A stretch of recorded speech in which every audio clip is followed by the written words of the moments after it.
ઉત્તર ભારતમાં સક્રિય 3 વેસ્ટર્ન ડિસ્ટર્બન્સની અસરને કારણે એપ્રિલમાં પણ ઠંડીનો અનુભવ થઈ રહ્યો છે। રાજસ્થાનમાં છેલ્લા 20 દિવસથી બદલાયેલા હવામાનને કારણે તાપમાનમાં 7 ડિગ્રી સુધીનો ઘટાડો નોંધાયો છે। બિહારમાં વૈશાખી સિસ્ટમ સક્રિય થઈ ગઈ છે।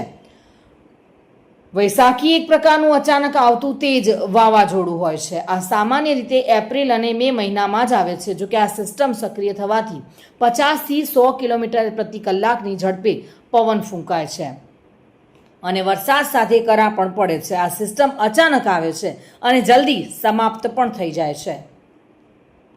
જોકે આ વચ્ચે હિમાચલ પ્રદેશના સિમલાના બાદીમાં સફરજનના બગીચામાં બુધવારે તાજી બરફ વર્ષા જોવા મળી હતી અને ઉત્તરાખંડના કેદારનાથ ધામમાં સતત થઈ રહેલી ભારે બરફ વર્ષાથી સમસ્ત વિસ્તાર બરફના જાડા પડથી ઢંકાઈ ગયો છે અને યમનોત્રીમાં બુધવારે ભારે હિમવર્ષા જોવા મળી હતી, જેના કારણે સમગ્ર વિસ્તારમાં બરફની સફેદ ચાદર છવાયેલી જોવા મળી રહી છે।